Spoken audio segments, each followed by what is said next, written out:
These musicians are outcasts, the lepers of the music business. They've been banned by the radio stations, boycotted by record shops, blacklisted by promoters. The last time they played a concert was in July this year, and tonight they're playing in secret in the back room of a pub in Kent in an attempt to clear their name. The landlord thinks he's booked a country and western band. He couldn't be further from the truth. This burnt-out shell is all that's left of the last place that band, the Four Skins, played in. This is the Hambra Tavern in Southall, a largely Asian immigrant area. And it was here that three so-called Oi bands, including the Four Skins, came on July the 3rd to play a concert. They brought with them hundreds of skinhead fans, many of them known National Front supporters, who've been brought in by coach from the East End of London some 20 miles away. Before the concert, some of the skinheads assaulted elderly Asians in the street, and they daubed shop windows with National Front slogans. Later that night, the Asians retaliated, and what followed turned into a full-scale race battle. Asian youth threw petrol bombs and bricks through the windows of the Hambra Tavern. They fought with skinheads outside, and by the end of the evening, 110 people were in hospital, and the police had made dozens of arrests. From early evening, as soon as we found that our community was being invaded and our women being beaten up by the skinheads, it was a complete shock. And, you know, we were sort of further shocked by the fact that the police, there was no response from the police. That here you had large groups of people, fascist people, who were doing Nazi-type salutes, writing NF on the condensation of the windows, and abusing all the Asians here, that, you know, police still don't do anything. The Four Skins claim to this day that they're not racist, and that they weren't to blame for the riot. Package just went a bit mad, didn't they? Just went over the top. Well, they were provoked, weren't they? Who provoked them? We didn't. The Asians come up, they was in force, they used that gig as an excuse to put out their little bit of violence, have their say and a riot. It was just an excuse for them. We was Andy scapegoat, that's all.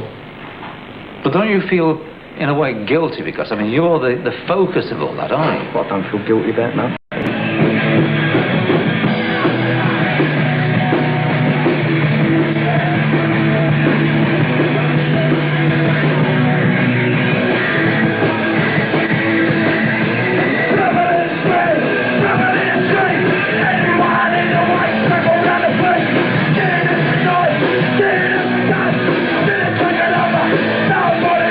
The press was merciless in its attack on the Oi bands. They were branded as right-wing extremists, racists, a dangerous influence on the young.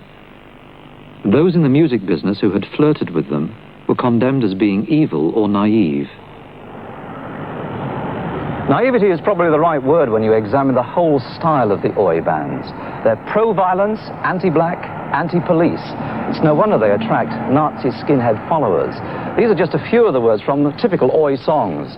Boots are made for booting, guns are made for shooting. If you see the enemy, you're sure to stick the boot in. And again, black youth standing in the lights, crowding together, they're ready to fight. The army's in shooting is the rage. They want to lock them up, put them in their cage. There's blood on the streets. The music trade quickly decided that Oi music was too closely associated with extremist politics for comfort, and that violence, whether it came from left or right, was bad for business. Suddenly it became embarrassing to be associated with Oi music at all. But for all their public condemnation of the bands, at least one major record company quietly went on making money out of them. This record caused quite a fuss when it was released earlier this year, not so much for its musical content as for the title, Strength Through Oi. It's based on a Nazi slogan, Strength Through Joy. And the man on the front cover turns out to be a neo-Nazi, now serving a prison sentence. What's surprising about this record is that it wasn't produced by a small label, but by one of the giants, Decca. They won't make any official comment today, but they do say that the record has been deleted. That is flatly denied by the manager of this shop. He says he can get hold of as many copies as he likes, and that this record makes a lot of money for Decca Records. It's been argued that if the Southall riot hadn't broken out, Oi music, even with its violent subversive overtones, wouldn't have come under attack. But Peter Bradley of the Institute for Contemporary Studies believes that Oi music was, in his own words, a political tinderbox well before the July riot. Just before the disturbances, his organisation completed a report on the extreme right-wing influence on rock music. There is a serious problem, and that is basically that the National Front, the British Movement and other smaller groups have made considerable inroads amongst young people of the inner cities in rock concerts. They've stirred up a lot of hatred, they've provoked a lot of violence inside the concerts. And our feeling is that some groups anyway, have not helped matters by really being rather ambiguous in their statements against National Front or supporters of National Front, and sometimes in saying nothing at all, and behaving in a very provocative manner. The British movement is a Nazi movement! Smash the British movement! The British movement is a Nazi movement! Smash the British movement!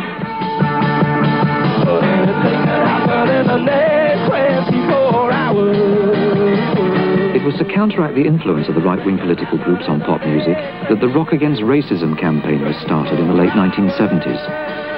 It was an attempt to counter the growing feeling among some pop musicians that fascism could be fun. Ideas which disturbed influential disc jockeys like Radio 1's John Peel. So there has been, which I think is unfortunate, but it exists, there has been really since the very beginning of punk, in fact perhaps before that, but most notably, noticeably from 1976-77 onwards, a sort of flirtation with Nazi imagery, which people justify as saying that they find fascinating, the Berlin of the 1930s and so on. But I mean, the original punks were always swathed in swastikas and so on. And then there was an LP sleeve by the Skids, who was certainly not an Oi band, which was very kind of Aryan and Nazi wall posterish. And the bands like Joy Division, whose very name is derived from some SS sub-organisation, and the band which have followed them called New Order, which is again a Nazi-derived name. So there's always been this, which I regard as unpleasant flirtation with it.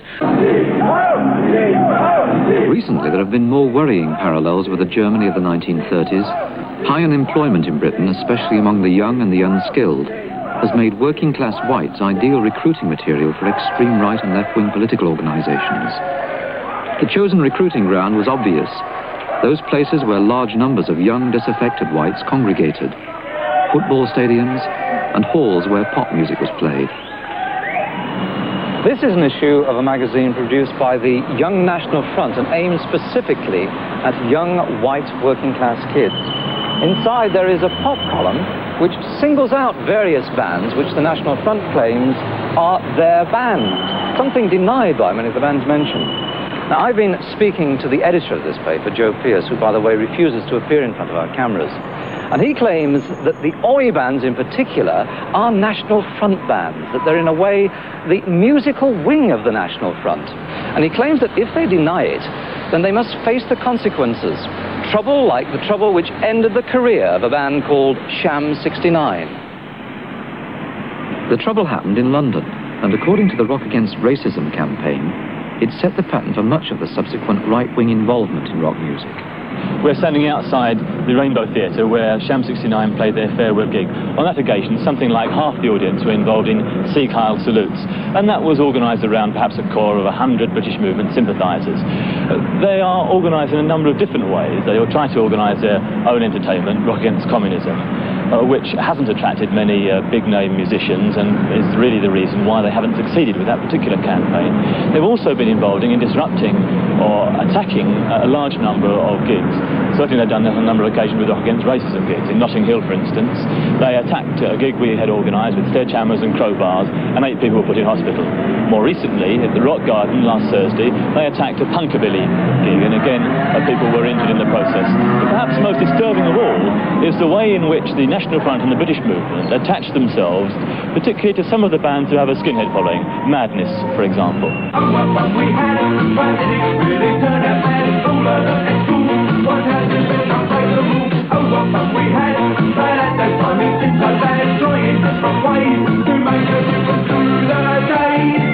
The National Front claimed that at one recent concert by Madness, they distributed 700 copies of their magazine Bulldog. But eventually, Madness issued a statement condemning racist groups. A brave gesture, since it might bring a violent reaction from those racists among their fans. Disc jockey John Peel says all bands with a right-wing following are caught in the same trap.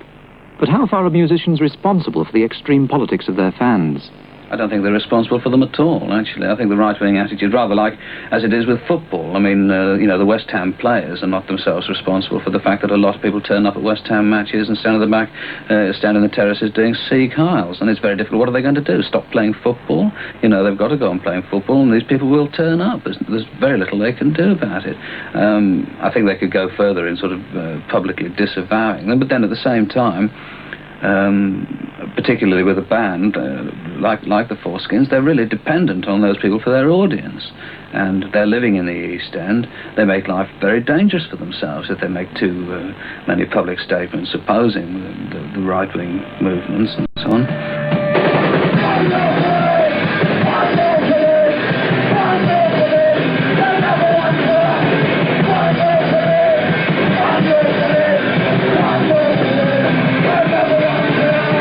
When the Four Skins made their attempt to rid themselves of their right-wing racist image, they made sure that the fans at their secret concert in Kent were there by invitation only. It was to be a demonstration to the world that in spite of Southall, they were just a band who wanted to play music, a band who wanted nothing to do with politics. Well, we won't stop playing till they turn us off again. The concert had been going for only half an hour when things started to go wrong. First, there was a mysterious fault with the power supply. Then the fans took over.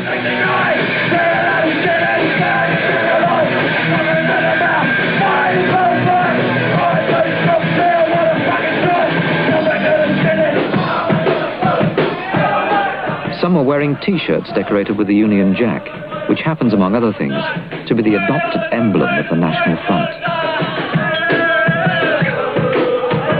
Oh, kids got a Union Jack, don't be a Nazi, does it? Why do you wear that if you're patriotic? Patriotic?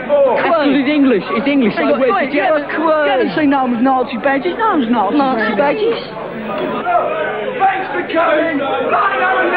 Paradoxically, some of the fans who claimed they weren't Nazis did indulge in half-hearted Sieg Heil salutes, possibly as a joke for the benefit of our cameras. If it was a joke, it badly misfired. At other bands' concerts, there's been evidence that neo-Nazis encourage fans to take part in similar, but much more serious flirtations with fascism.